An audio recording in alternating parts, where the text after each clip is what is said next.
Bonjour, je me nomme Bruno Wittmayer et je profite de cette vidéo d'abord pour vous souhaiter une très belle année 2020.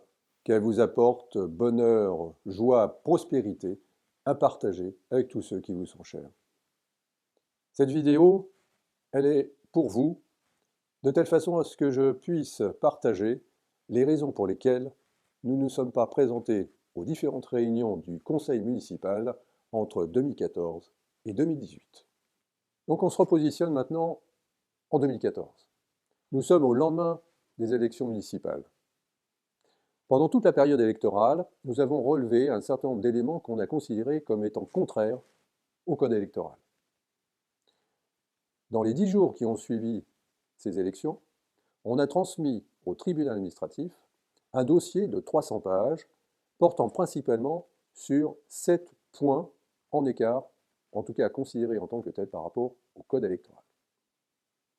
Parmi les points principaux qu'on pouvait retenir, c'était un tract, le fameux tract du vendredi soir, qui, à l'avant-veille des premiers tours des élections, eh bien, a été diffusé par l'équipe du maire sortant, avec des éléments de polémique électorale à l'encontre de notre équipe. De plus, les témoins ont pu relever que ce même document avait été distribué en dehors des heures légales de distribution. Malgré les écarts et les éléments rapportés, en fait, le tribunal administratif n'a retenu absolument aucune sanction. Face à cela, nous étions quand même perturbés parce que le code électoral, pour nous, était important en termes, je dirais, d'éléments à suivre dans le cadre des élections telles que celle-là. Et on a cherché la manière d'interpeller la population et puis de communiquer sur le fait que nous étions dans cette situation-là. On a retenu qu'il était préférable, malgré toutes ces années que nous avions partagées au niveau des conseils municipaux entre 2008 et 2014, on prenait cette décision eh bien, de ne plus s'y rendre à partir donc, de 2014.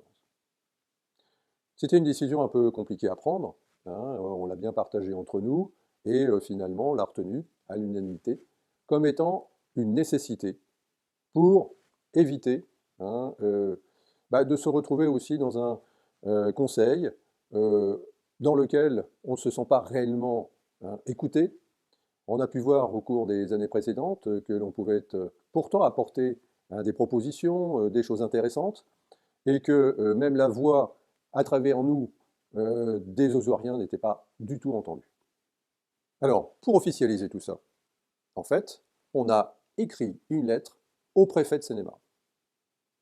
Cette lettre a expliqué pourquoi nous agissions de cette manière-là et que nous attendions tout simplement un retour à un fonctionnement normal. Donc à partir de novembre 2014, nous ne sommes plus rendus au conseil au niveau de la municipalité. Mais comme nous n'avions pas démissionné, nous avions toujours toutes les délibérations d'une manière extrêmement détaillée sur l'ensemble des conseils municipaux. Ce qui nous permettait, même si nous n'allions pas aux réunions du conseil, entre les conseils, d'être extrêmement actifs et de travailler sur les différents sujets, dossiers qui pouvaient ressortir au niveau de ces délibérations.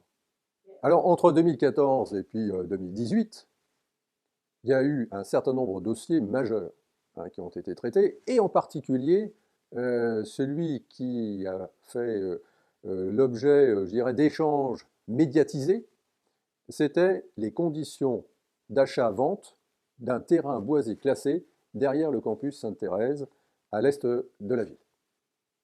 Alors effectivement, ce qui nous avait interpellé dans ce contrat de vente entre l'école Sainte-Thérèse, vendeur, et France Pierre, l'acheteur, indépendamment du prix qui nous semblait exorbitant, c'était le contenu même de cet acte qui notifiait clairement qu'il y avait un engagement à construire dans les 4 ans qui suivaient la signature de l'acte.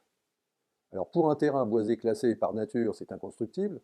Là, nous sommes largement interrogés sur le bien fondé de tout ça. Il y a eu beaucoup d'investissements de notre part, hein, dans le cadre du traitement de ce dossier, parce que de l'autre côté, le maire nous a attaqués en justice, et on a pu, à la fois au tribunal de Melun et en appel au palais de justice de Paris, eh bien, se retrouver dans une situation où le maire a été débouté.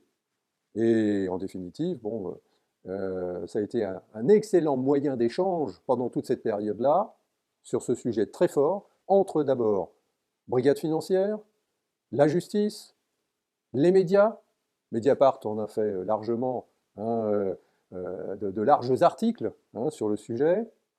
Et puis, donc sur les communications locales, là aussi, les Osoriens ont été largement informés de cette situation réellement totalement incroyable. Bien donc, avec cette illustration, on peut vous rendre compte des types d'actions et d'activités, hein, que nous avons menées au cours des dernières années. Si vous voulez avoir beaucoup plus de précision, de détails sur ce dossier ou sur tous les autres, ben, je vous invite à vous rendre sur notre site internet, hein, et qui permettra justement de vous apporter tous ces éléments de réponse. Et si vous voulez me contacter, soit par téléphone, soit par mail, n'hésitez pas, hein, j'aurai grand plaisir à vous rencontrer, hein, si nécessaire, pour répondre à vos questions, à vos attentes, et puis de profiter aussi de certaines réunions que nous menons, bah, justement pour nous rencontrer et partager avec vous ce que pourra être le futur à Ozoir-la-Ferrière. Merci à vous, merci pour votre attention, et j'espère à très bientôt.